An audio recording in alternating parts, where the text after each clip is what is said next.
Oi, pessoal, voltei para nós continuarmos falando sobre Roma. Bom dia para todos vocês, estou com muita saudade, tá?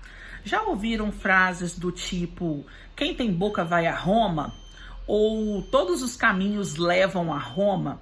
Na verdade, essas frases surgiram lá atrás, desde a época do surgimento da cidade de Roma, porque Roma, como eu já disse no vídeo anterior, cresceu e se desenvolveu muito por conta do comércio que era praticado pelos etruscos, tá? E eles passaram também a investir na abertura de estradas. Quanto mais estradas fossem abertas e construídas, mais viajantes e comerciantes poderiam circular pela cidade. Então a história e o termo que vocês já devem ter ouvido, todos os caminhos levam a Roma, ou quem tem boca vem a Roma, vai a Roma, surgiu dessa época, porque qualquer ruazinha, qualquer lugar por onde você passasse e qualquer pessoa que você perguntasse, eles sempre iam te dar referência da cidade de Roma, que era uma cidade muito importante na antiguidade. Vamos começar a apostila, página 31, para a gente dar continuidade aos assuntos a respeito do crescimento de Roma. Até o século 7 a.C., Roma era formada por um pequeno aglomerado de habitantes e seus moradores viviam do pastoreio e da agricultura. Com a chegada dos etruscos, foi estabelecida uma nova forma de organização da sociedade humana. Pode ir grifando tudo isso, tá, gente?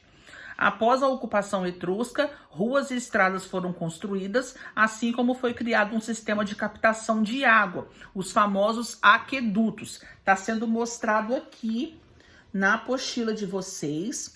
Isso aqui é um aqueduto, é um sistema de captação de água. Quem já foi no Rio de Janeiro já deve ter conhecido os Arcos da Lapa, que é um importante ponto turístico. Ali era um antigo local de captação de água para os moradores do Rio desde a época do período colonial. Então tem vários lugares, várias cidades pelo mundo afora que você vê esse tipo de construção, que foi uma ideia colocada em prática pelos romanos lá atrás, na Idade Antiga. Após a ocupação etrusca, ruas e estradas foram construídas, que eu acabei de falar com vocês agora há pouco. Assim como foi criado um sistema de captação de água, né, que vocês já grifaram aí. Embaixo, segundo o historiador Pierre Grimald, logo depois da fundação da cidade de Roma, o rei Rômulo, com a intenção de aumentar a população da cidade, criou um bosque inviolável. Todas as pessoas que tivessem cometido crimes em outros locais não poderiam mais ser punidas ao cruzar as fronteiras do bosque. Assim, seriam livres em Roma. Por esse motivo, muitos aventureiros da região da Península Itálica se dirigiram para o local, aumentando a população romana. Então, Roma foi uma cidade que cresceu e se desenvolveu muito.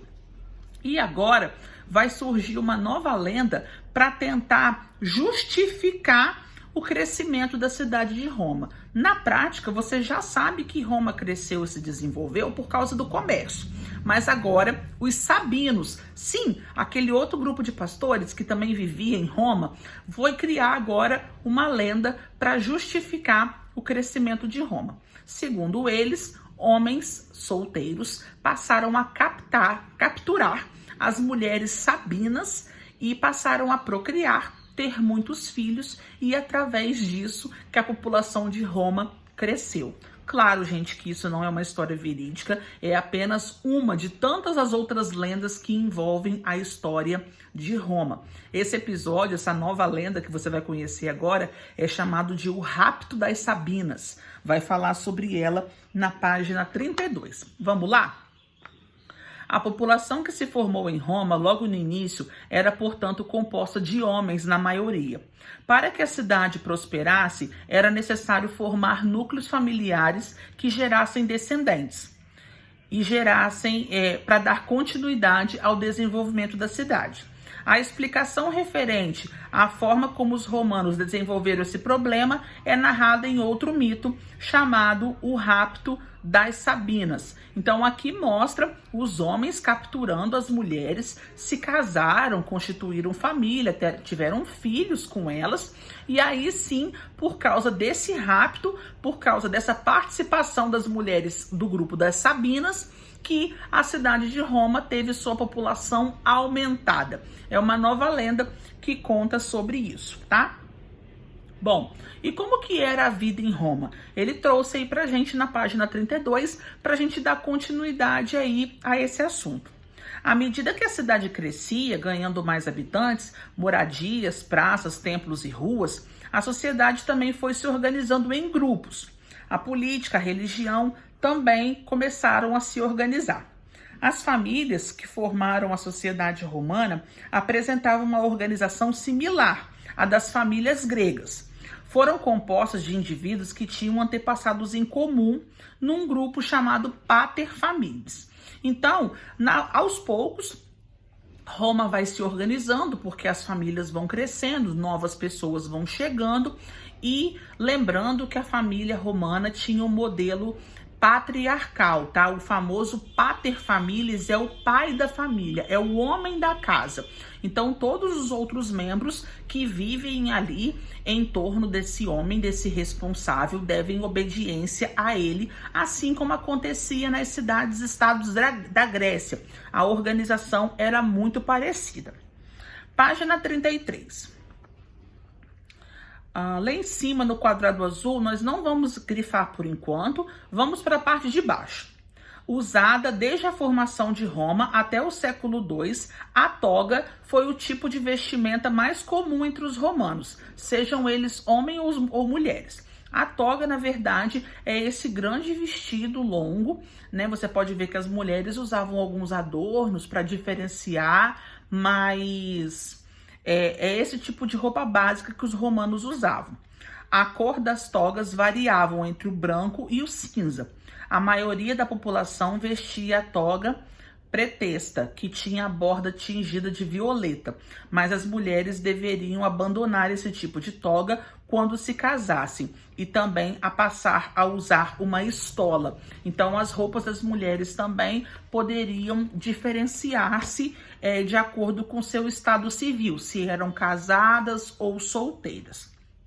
Bom, a cidade de Roma então foi crescendo muito e vários grupos sociais passaram a se formar. Bom, nós vamos falar agora sobre esses grupos. Quais eram as classes sociais, as condições financeiras das pessoas em Roma? Nós tínhamos um grupo rico, bastante privilegiado, que eram os patrícios. Os patrícios eram descendentes daqueles primeiros antigos moradores de Roma.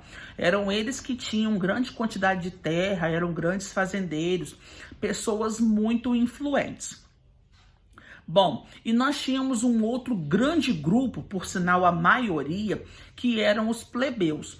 Plebeus eram os moradores simples de Roma, pequenos artesãos, pequenos camponeses, que na maioria das vezes trabalhavam inclusive nas terras dos patrícios.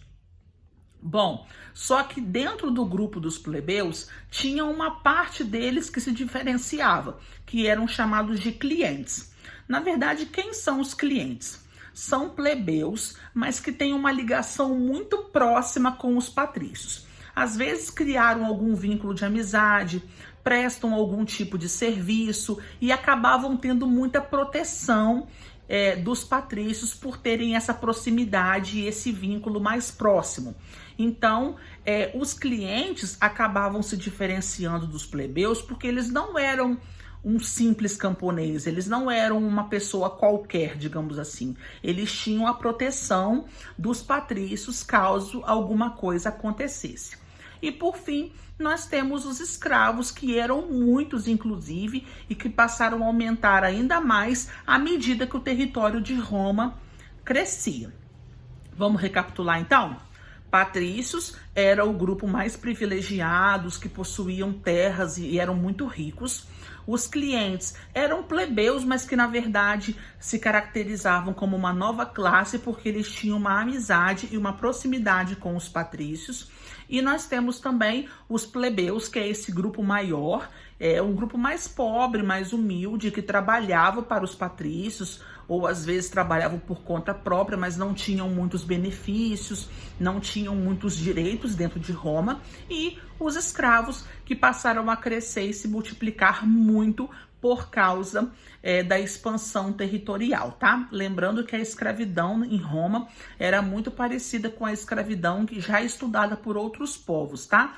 Quando o indivíduo perdia uma guerra, ele se tornava escravo do grupo vencedor, ou por uma dívida que não pudesse ser paga, ou porque ele já nascesse de uma mulher que era escrava, automaticamente o filho se tornava escravo também, tá? Então a escravidão em Roma poderia acontecer por guerra, por dívida ou por nascimento.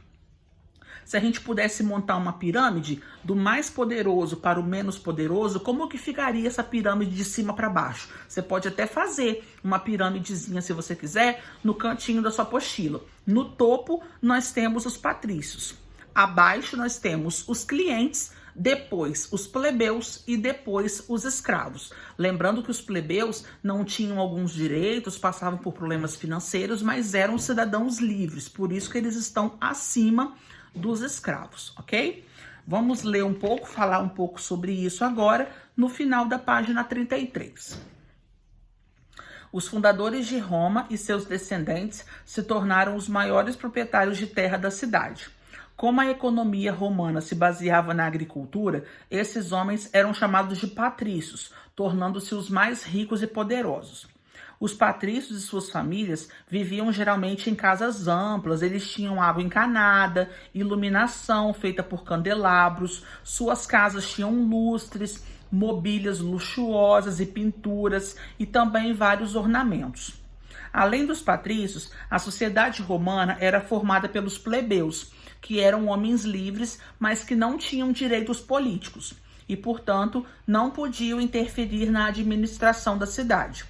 Muitos plebeus eram dependentes dos patrícios que lhe davam proteção e trabalho em troca de seus serviços e de votos nas eleições. Nesse caso, eles eram chamados de clientes. Os escravos formavam a base da sociedade romana. No início, eles não eram muitos, mas com a expansão da cidade e a conquista de povos vizinhos, o número de escravos aumentou consideravelmente, tá?